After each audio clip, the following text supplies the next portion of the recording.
Udah mulai nih ya. Oke. Ya. Assalamualaikum warahmatullahi wabarakatuh. Saya perwakilan dari kelompok 5 dan 7 akan memulai presentasi tentang hasil PKPA PT API. Untuk mempersingkat waktu, saya akan memulai presentasinya. Yang pertama yaitu profil PT Agung Parmindo Indonesia didirikan pada tahun 2019 oleh pemilik sekaligus pimpinan. Pimpinan oleh Bapak Sukamto, SE MBA. Alamatnya Jalan Tanjung Raya 2, nomor 101 Pontianak. Memiliki surat izin FP 01.04 per 1 per 4 per 0047 per 2019. Apoteker penanggung jawabnya yaitu Apoteker Ciptayuni Eka Wijayanti Espam. Apoteker pendampingnya yaitu Apoteker Dian Widya Astuti Espam. Penanggung jawab Alkes yaitu Dewi Maria Ulfa AMD-FAR. Pedoman hukum operasional PT API yang pertama yaitu Permenkes RI nomor 1148 Permenkes per 6 per 2011 tentang pedagang farmasi. Yang kedua yaitu Perbepom nomor 9 tahun 2019 dan Perbepom nomor 6 tahun 2020 tentang pedoman cara distribusi yang baik. Yang ketiga, Perbepom nomor 7 tahun 2016 tentang pedoman dan pengelolaan obat-obat tertentu farmasi. Yang keempat, Perbepom nomor 40 tahun 2013 tentang pedoman dan pengelolaan prekursor farmasi. Berikut struktur organisasi PT API. Direkturnya yaitu Bapak Sukamto, Apoteker penanggung jawab Ciptayuni Eka, penanggung jawab alat kesehatan yaitu Dewi Maria Ulfa. Dan di bawahnya yaitu ada manajer administrasi Susanti, manajer marketing Hon Liung, supervisor logistik Alvin, supervisor checker dan ekspedisi Adi Sumardi, dan supervisor penerimaan barang dan retur yaitu Dewi Maria Ulfa. Berikut struktur supply chain management. Baiklah, selanjutnya yaitu tentang pengadaan. Pengadaan di sini dilakukan oleh bagian pure casing dan disetujui oleh apoteker penanggung jawab. Di sini metode pengadaan yang digunakan ada 3, yaitu metode konsumsi, di mana metode ini memperhatikan pola konsumsi periode sebelumnya. Terus yang kedua ada metode epidemiologi, di mana metode ini memperhatikan pola penyakit di kalangan sekitar. Dan yang ketiga ada metode campuran. Metode campuran ini merupakan gabungan dari metode konsumsi dan epidemiologi. Nah, untuk pemasoknya sendiri, yaitu ada 2, di mana pemasoknya itu dari industri farmasi atau PWF lain di luar Kalbar, yang orderannya 1 bulan sekali setelah mempertimbangkan jumlah, harga, waktu, dan diskon. Terus yang kedua ada sesama PBF di Kalbar. Nah, untuk sesama PBF di Kalbar ini digunakan untuk menutupi kekosongan sementara atau kebutuhan yang mendesak. Selanjutnya ada penyimpanan. Penyimpanan di sini di PT API itu menggunakan sistem locator dan belum banyak digunakan di PBF lain di Kalbar. Nah, untuk penyimpanan itu sendiri ada gudang 1, gudang 2, gudang 3, serta gudang 4. Untuk gudang 1 itu untuk penyimpanan yang non-dot, sirup, prekursor, OOT, infus, serta injeksi. Untuk gudang 2 itu sendiri ada ruang suhu dingin sama suhu ruang. Nah, untuk suhu ruang itu sendiri untuk sediaan padat seperti tablet, serta suhu dingin untuk sediaan semi padat dan sediaan diagnostik in vitro. Untuk gudang 3 dan gudang 4 sendiri untuk penyimpanan alkes. Lanjut. Nah, untuk penyaluran di sini obat-obat reguler, non-dot, prekursor, OOT, serta alkes, di mana yang di dalam kota itu menggunakan jasa driver mobil dan motor, terus yang di luar Kalbar itu menggunakan jasa ekspedisi. Nah, untuk manajemen mutu sendiri, jaminan mutu yang dilakukan oleh PT API antara lain dengan melekatkan dan mengkalibrasi termometer di setiap ruangan gudang, pengendalian hama dan serangga, perlakuan terhadap barang rusak selama penyimpanan, penggunaan palet, menjaga kebersihan gudang dan bangunan, serta pemeliharaan kendaraan dan peralatan, dan lain-lain. Untuk manajemen risiko mutu, Ada yang proaktif dan retrospektif, di mana yang proaktif yaitu melakukan persiapan untuk mengantisipasi suatu masalah yang akan datang, serta yang retrospektif yaitu menentukan tindakan saat terjadi masalah.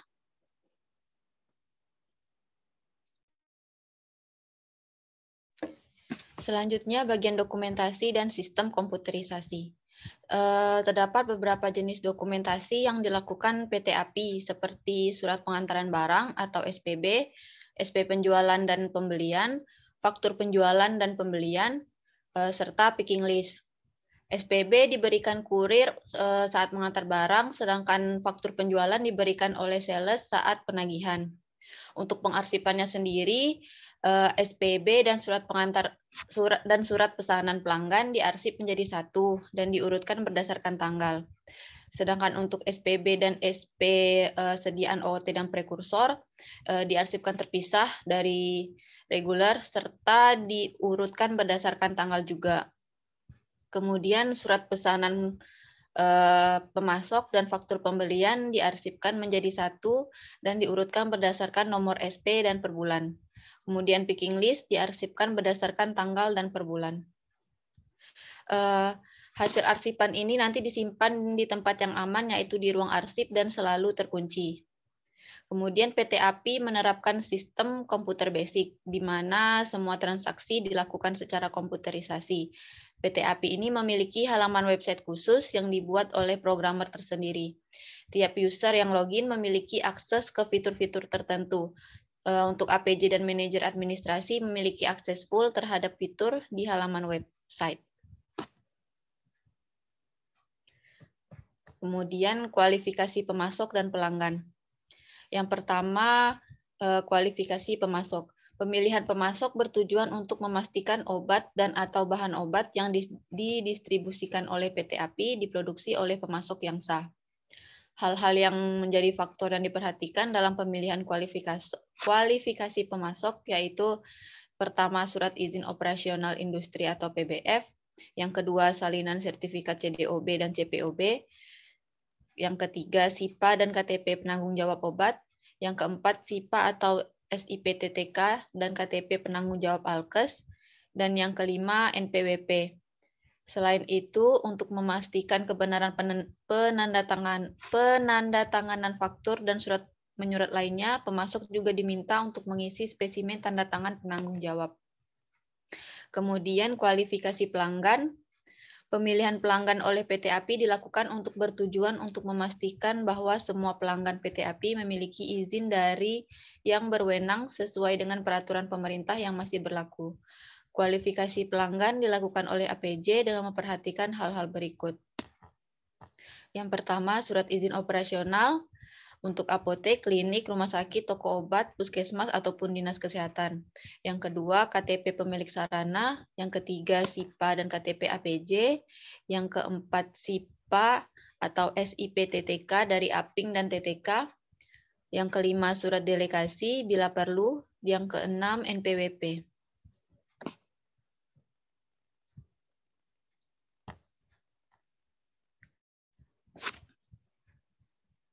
APJ PT API akan meminta calon pelanggan mengisi formulir spesimen. Berikut adalah poin pernyataan di dalam formulir spesimen pelanggan. Yang pertama, ada tidaknya praktik dokter di fasilitas kesehatan. Jika ada, sebutkan jumlah dan keilmuannya. Yang kedua, ada tidaknya praktik dokter di sekitar fasilitas kesehatan. Jika ada, sebutkan jumlah dan keilmuannya. Yang ketiga, jumlah resep, prekursor dan OOT yang masuk dalam sebulan. Yang keempat, jumlah resep reguler yang masuk dalam sebulan, serta ada tidaknya kerjasama dengan BPJS ataupun asuransi kesehatan swasta. Yang kelima, kondisi ekonomi dan budaya di sekitar fasilitas kesehatan.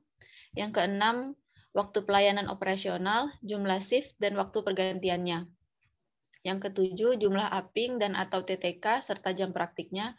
Dan yang terakhir, menyertakan cap sarana, nama dan TTD APC, APING dan atau TTK.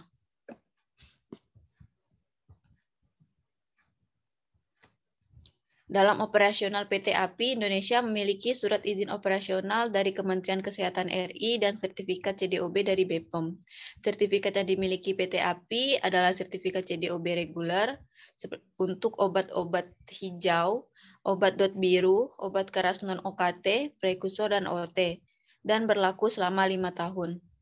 Adapun alur penyaluran surat pesanan dari relasi seperti berikut. Surat pesanan dari relasi diberikan ke sales, kemudian sales memberikan SP ke fakturis, dan fakturis menginput barang-barang pesanan ke sistem. Pesanan yang sudah diinput akan di-print faktur oleh fakturis. Saat ini juga akan muncul picking list di gudang, yang kemudian bagian picker mengambil barang sesuai picking list. Kemudian barang dari picker dibawa ke bagian checking untuk dicek kembali kesesuaian dengan picking list, SPB, dan barang yang ada. Apabila sudah lengkap, maka barang akan di-packing. Barang yang sudah di-packing kemudian diantar supir ke relasi. Untuk ekspedisi, ada beberapa ekspedisi yang mengambil ke PT API, dan ada juga yang PT API harus mengantarkan ke ekspedisi. Ekspedisi yang menjalani kontrak dengan PT API ada 3, yaitu Adelia, Susilo, dan ADK.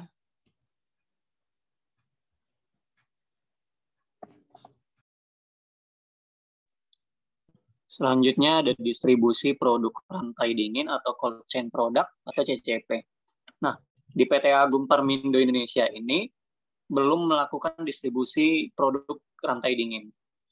Namun untuk produk rantai dingin ini harus disimpan atau dipastikan disimpan dalam ruangan dengan suhu terjaga di cold room atau chiller dengan suhu 2 sampai dengan 8 derajat Celcius, ataupun juga bisa di dalam freezer itu dari minus 25 sampai dengan minus 15 derajat Celcius, sesuai dengan persyaratan yang berlaku untuk obat-obat yang disimpan di dalam ruang tersebut. Nah, untuk vaksin yang memiliki indikator seperti VVM atau vaksin vial monitor, dan kondisi indikator sudah mengarah atau mendekati ke batas layak pakai, ini harus dikeluarkan terlebih dahulu, jadi mengikuti arahan dari VPM-nya. Walaupun tanggal kadaluarsanya masih panjang. Selanjutnya, untuk distribusi narkotika dan psikotropika juga PT Agung Permindo Indonesia belum melakukan distribusi ini dikarenakan personalia yang bertanggung jawab sesuai dengan peraturan perundang-undangan adalah APJ fasilitas distribusi. Nah, jika APJ berhalangan hadir, kunci ruangan narkotik atau psikotropik ini dapat dikuasakan kepada TTK yang memiliki surat tanda registrasi TTK. Tempat penyimpanan dari narkotik dan psikotropik ini harus memenuhi beberapa persyaratan menurut undang-undang.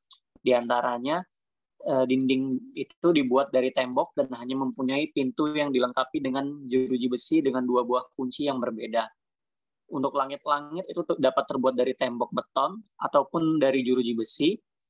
Nah, jika terdapat jendela di dalam ruangan atau ventilasi, jendela atau ventilasi ini harus dilengkapi dengan jeruji besi pula. Sedangkan untuk gudang tidak boleh dimasuki oleh orang lain tanpa izin dari apoteker penanggung jawab. Dan kunci gudang dikuasai oleh apoteker penanggung jawab ataupun pegawai lain yang telah diberi kuasa oleh APJ. Untuk dokumentasi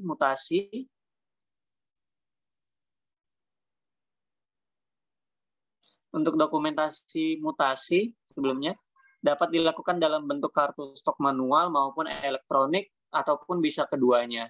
Dan arsip disimpan selama 5 tahun.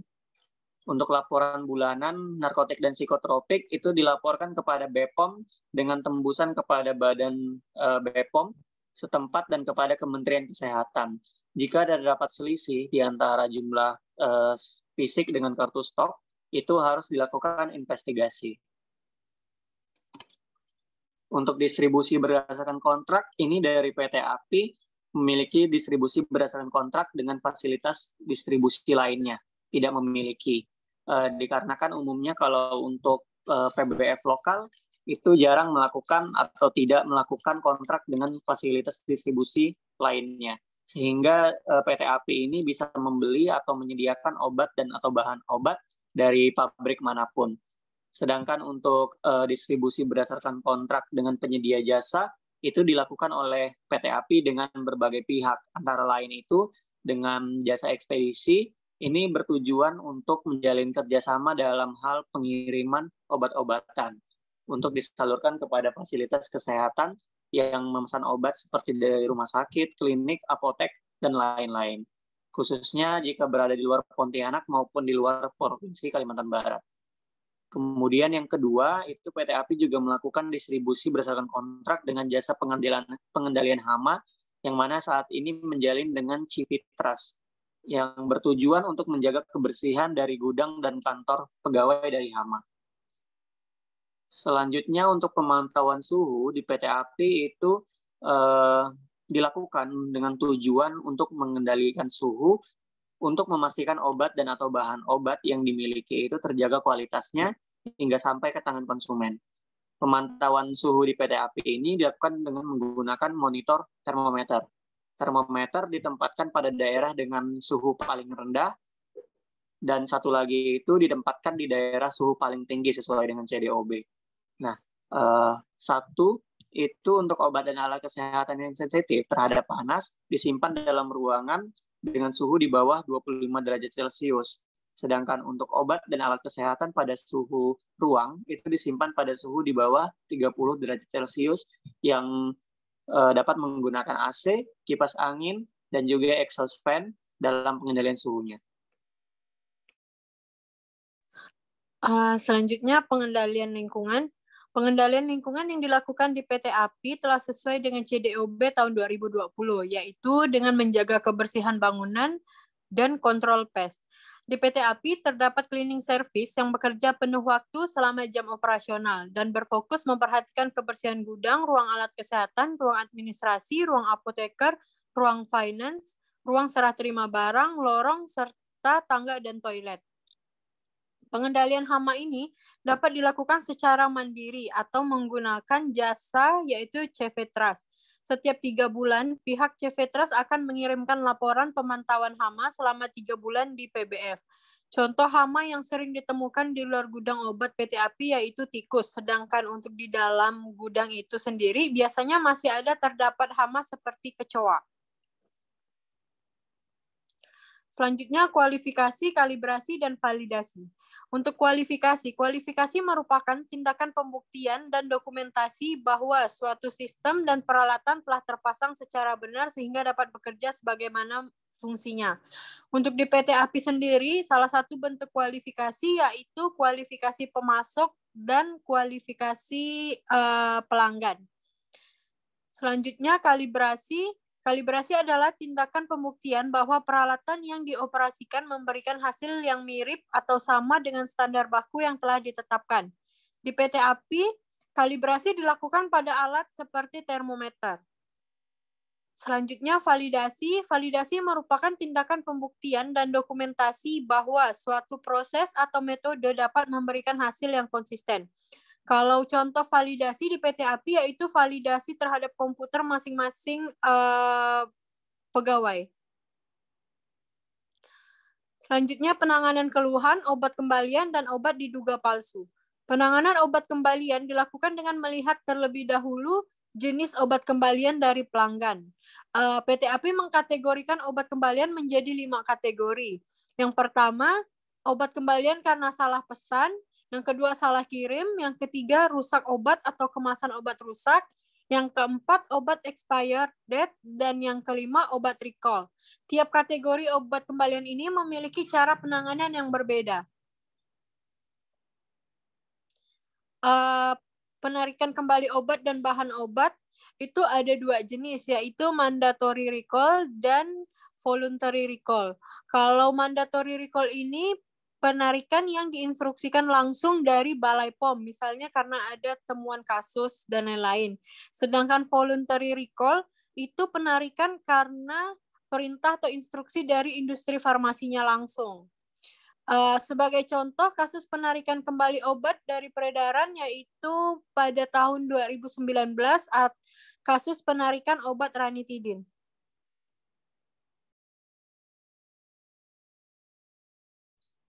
Selanjutnya ada transportasi.